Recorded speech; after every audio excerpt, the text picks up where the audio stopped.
Are you ready to become awesomer? Hello everyone, this is Umar Hamid, your host, and welcome to the No Limit Selling Podcast, where industry leaders share their tips, strategies, and advice on how to make you better, stronger, faster. Get ready for another episode.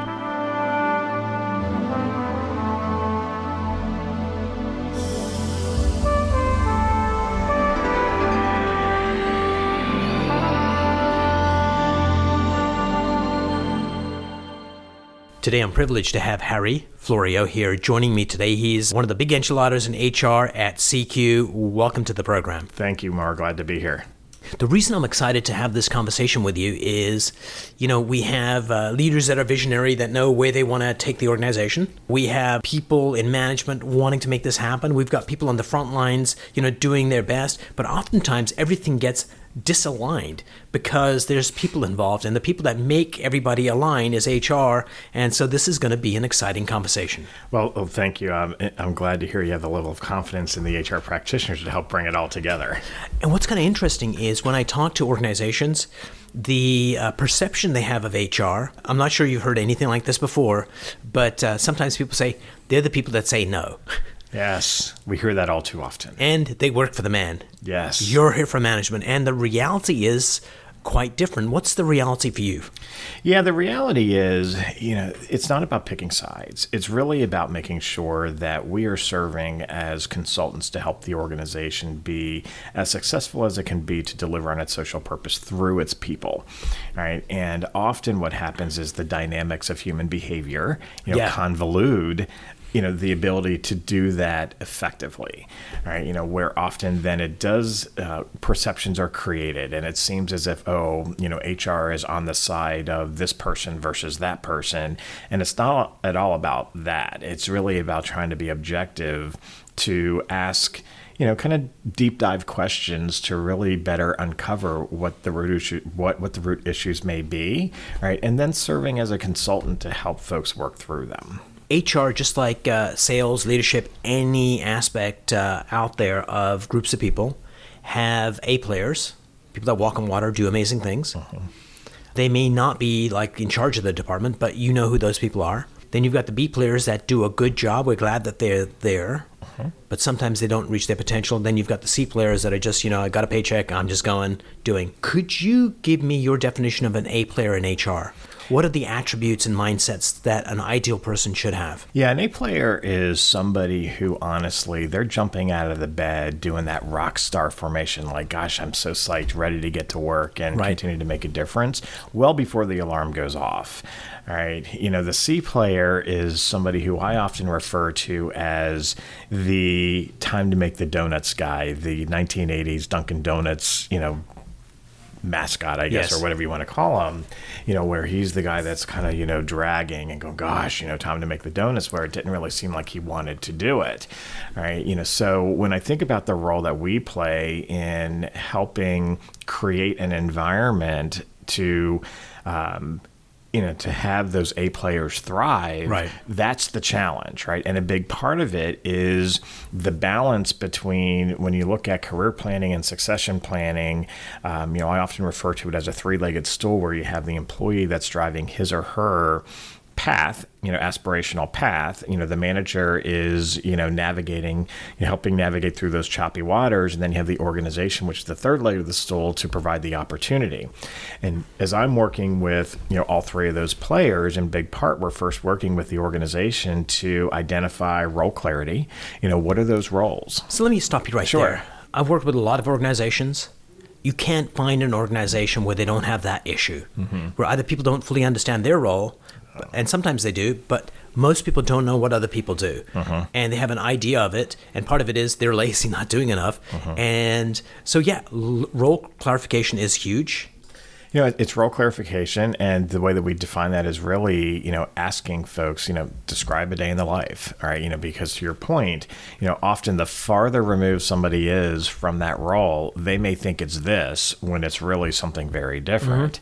Outside of role clarification, it's better understanding the skill gaps. Where do we as an organization need to better bridge the gaps to help our employees who want to continue to grow with the organization and aspire, to succeed within the organization, how do we identify where those development areas are? And then what resources do we have at our fingertips, whether it's internal or external, to then provide those development opportunities, while giving folks an opportunity to apply what it is they're learning.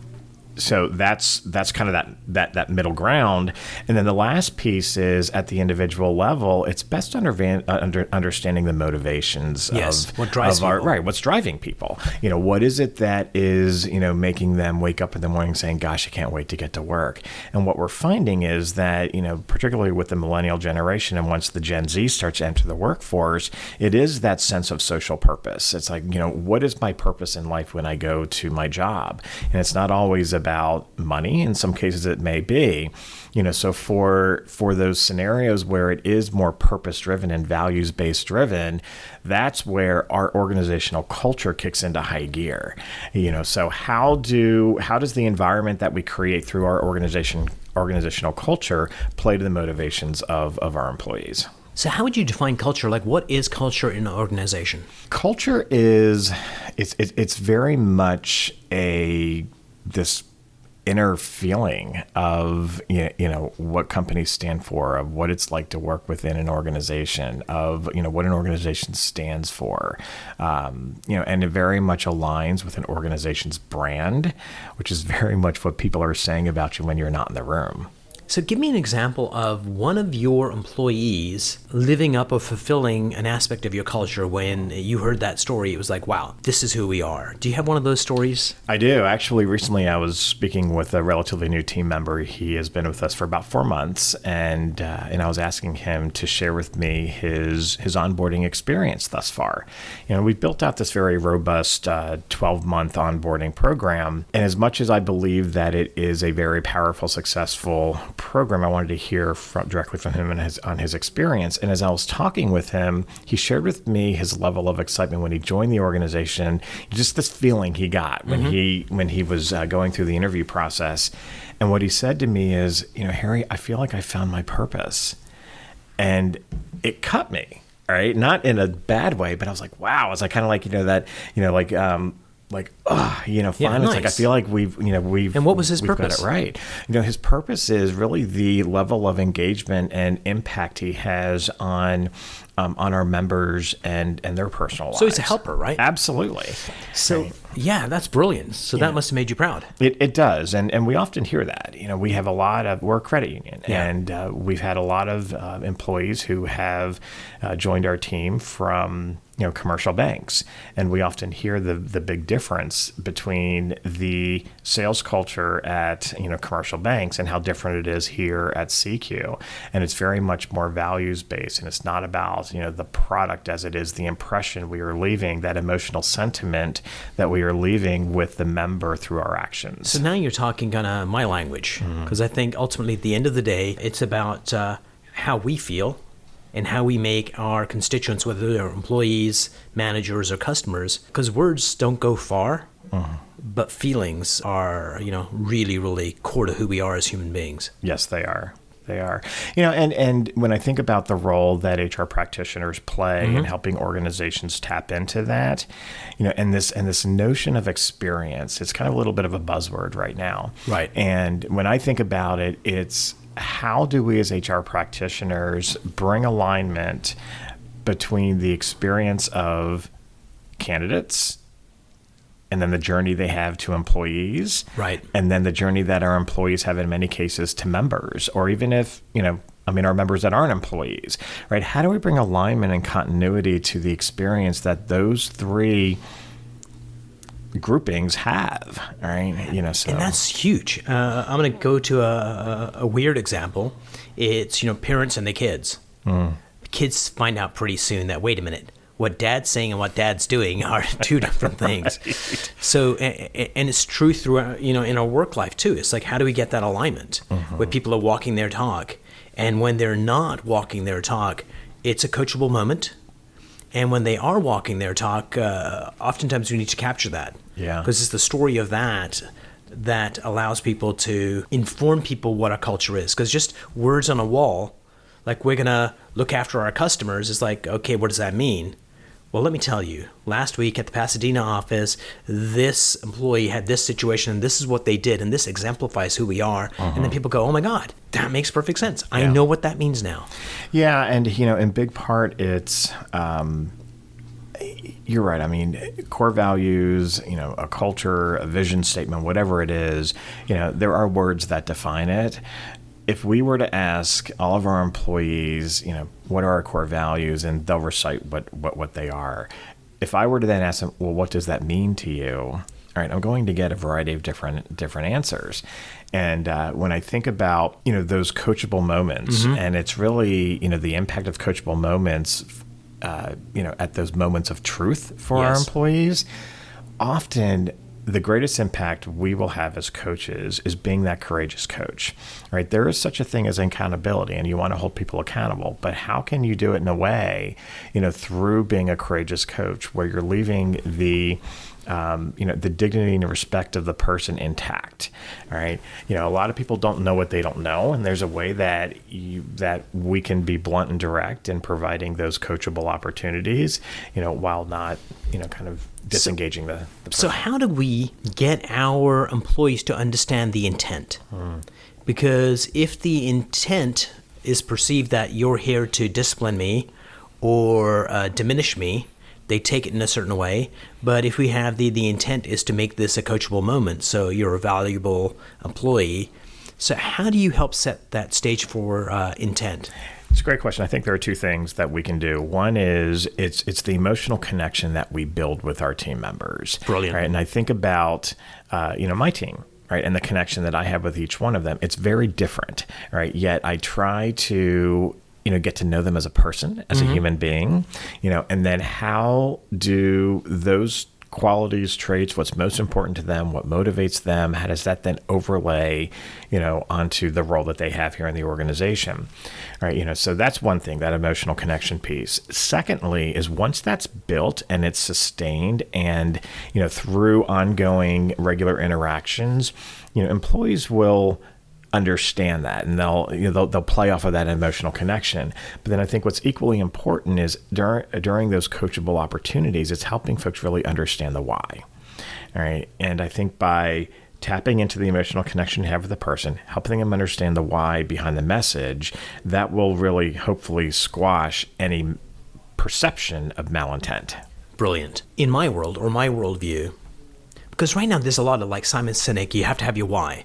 And at a certain level, that makes a lot of sense.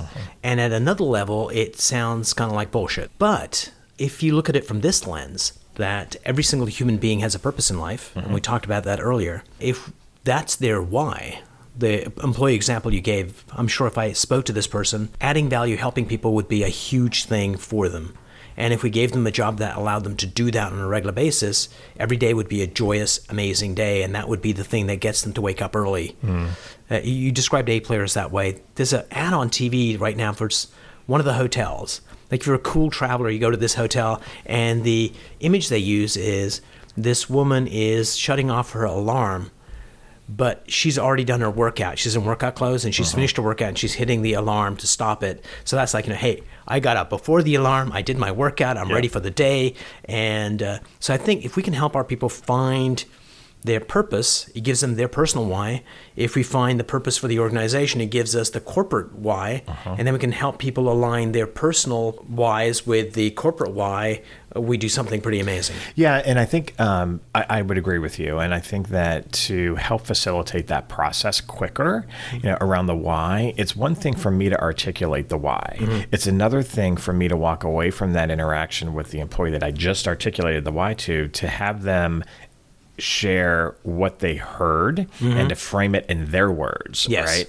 So then that will help bring that level of alignment between how I define the why and how they define the why. Before we started this conversation, before we went live, we were talking about a situation from your past. You were talking about this auxiliary office. And so I've done a bad job of setting this up, but why don't you share with us, in your words, what was going on? And I think that'll be a brilliant conversation to have. Yeah, in our role as HR practitioners, it's so important to, talk to our employees to hear through their own words what their experience is like. Yes. And I was chatting with a relatively new team member who had been with us for roughly 6 months. And, and it was the first time I had met him face to face. And I said, hey, we're so glad that you chose us, right? You're part of the team. And I'm curious to hear about your experience thus far. And as we were talking, what rose to the surface a little bit was, kind of the good and the bad around the team dynamics within that particular department. And I said, wow, tell me more about that.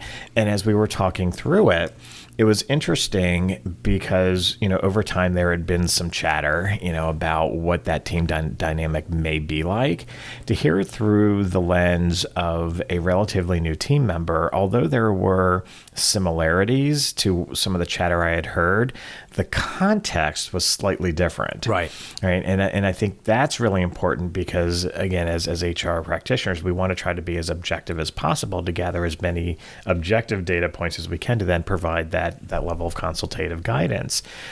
So for me, I walked away from that discussion thinking, wow, I'm so glad that I had this conversation, and I started talking with more people within the department to get their perspective on, the team dynamics to figure out what is the elephant in the room that really needs to be addressed.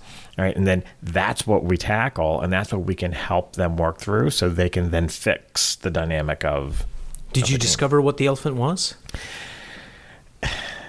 I can't say with certainty, right? I think I have a little more clarity. Honestly, it's human behavior and dynamics, people perceiving things, people reading into things, and people not really talking to one another, they're assuming. It's a human need to be right. So we have this perception. And once we have that perception and we believe it to be true, then we're looking for data to validate it. And if there's any counter data, we ignore it or somehow rationalize it. Yeah. And I think that's the beauty of humans. And sometimes you get crazy people like Steve Jobs that thinks, hey, we can do this. And they only see the data that supports and they do amazing things. And then sometimes you have people that see the world a certain way, and no matter how much evidence comes up against it, they're going to stick with it, and it creates something quite ugly and awful. Yeah, and I chuckled when I was talking with this team member, and I said, gosh, in some way I feel like this team needs a marriage counselor. Right? Yeah. You need someone to come in and, call each other out on your crap, all right, and to try and work through it. And one of the questions I had asked this gentleman, I said, do you feel that this is redeemable? And he had said, I think it's redeemable. He said, what I'm not sure about is whether all of the players on the team want to try and redeem the situation. And I said, that's a very valid point, because if that want or that desire isn't there, all of this is going to be for naught. It goes back to that old shrink joke. How many shrinks does it take to change a light bulb? Only one, but the bulb has to want to change. Correct. Yeah. What you're discussing here, this dynamic, you could go back to 4000 BC. There's going to be some pharaoh with some lieutenant talking about his team and his area saying, man, those frickin' people, why can't they just get along? Right. So, and I suspect another 2,000 years from now, we're going to have cooler toys and telepathy, and we'll still be discussing the same kind of human experience. Yeah. Yeah. I mean, the reality is, the human behavior will always kick in, and there will always be differences, right? I mean, that we're just not meant to be similar in all regards, right? That's kind of the beauty of human behavior. Yes. Right. So that kind of speaks to the element of diversity, right? So we're all different in our own way. I think the key to that is, how do we best uncover the strengths at the individual person level to then say, okay, if we're able to identify, Umar's strengths, Harry's strengths, Johnny's strengths, Jane's strengths, right? And then the group understands what those strengths are. They can then play to those strengths, so the team is then successful and stronger. Brilliant. Right? Versus tapping into the, negative perceptions and all the naysayers and, just kind of all the nonsense that human behavior tends to bubble up. Before we part company, Can you tell me about a particular person you were helping at SECU that you helped them get an epiphany that allowed them to get up to the next level? Yeah, I want to think a little bit about somebody who's actually on my team today. And I often joke around with her that we have this love-hate relationship. And yesterday when I was talking with her, what I learned is that kind of rubbed her the wrong way. Because she's thinking, oh my gosh, he doesn't like me. And I said, no, it's not that at all, right? And, often I think folks talk about this love-hate thing where it's, at those points of contention, yes, right? Those points of disagreement, I think as much as I know myself well enough to know that I don't necessarily enjoy confrontation, yet what I've learned from this particular team member and what I hope she's learned from me is that through those points of disagreement and contention, something amazing happened. Absolutely. We have been able, like that light bulb has gone off for both of us where we better understood perhaps a need at the organizational level, a need at, how we may need to reframe a strategy, a need in how we can, modify our process to be less transactional and more values-based. And as a result, this particular team member has really, carved out her role to be solely dedicated on how we are sourcing our talent differently into the organization. And that's been huge for us. And I think if you've got a team and there isn't conflict, then you have a really bad team. And by conflict, what I want for teams is to be civil, but not to be polite. And by polite, I mean, a good person wouldn't say a bad thing, or I'll hold it in, or I'll talk to Harry after the meeting and tell him what I really think. All that stuff is cancer. But if you can have people and say, Harry, I don't agree, here's why, and we have that discussion, it makes the team stronger and you get forward progress faster. Yeah, and I would agree. I mean, conflict is going to happen, right? I think conflict will help the team continue to evolve and change. Or you get adapt. groupthink. Yeah. What I try to keep in mind, and by no means am I perfect, and do I always do this well, it's not so much what we say to folks. It's not even how we go about saying it, but more importantly, it's how what we just said to them, how it left them feeling. All right. So trying to keep that in mind as we're working through those, points of contention and disagreement, we don't have to see eye to eye. We can agree to disagree on this. All right. But what we need to come to consensus on is how we move forward. All right. So my highest wish for teams is that people have the strength to speak the truth. Because a lot of organizations, a lot of teams, people do not speak the truth because, I'll be seen as the nail that's higher than the others. I'm going to get hammered or I'll get fired, or what's the point, the complacency. The second one is people have the courage to hear that. Because oftentimes as soon as they start hearing it, they go defensive. Whereas what we need people to go is, explain to me what you're seeing. Because oftentimes it's just a perspective thing. And I think if we can bring that into our teams, we get amazingly powerful teams that get a lot of stuff done, and it makes everybody, including the shareholders, happy. Yeah, I mean, absolutely. And I think the key to communication, I mean, at the end of the day, you've got receivers and you have transmitters, all right? And how you pick up on emotional intelligence cues while those messages are being relayed between those two parties is key. Not everybody receives messages the same way, right? Based on their experiences. So, I'll use myself. I mean, I'm open to hearing that, the way that I go about doing things may not always be the best way to do it. All right. Sometimes I don't respond well to direct feedback. Right. But I respond well to feedback. All right. So I think my point is that as we're thinking about, how to be that courageous coach and, how to share feedback and work through those points of contention, it's understanding, how those individuals best receive those messages and then trying to cater your message in that way, right? You can still deliver and drive your point home, right? And be direct in it, right? Without that person walking away, feeling a certain way that you didn't intend them to feel. And it goes back to the start of this conversation. It's all about relationships and understanding who's on the other side and how can you best position what you're about to say so they get it. Because communications is 100% my responsibility if I want you to get my message. Cannot be 50-50. Correct. Correct. Harry, thanks so much for sitting down with me. Umar, thank you. I appreciate your time.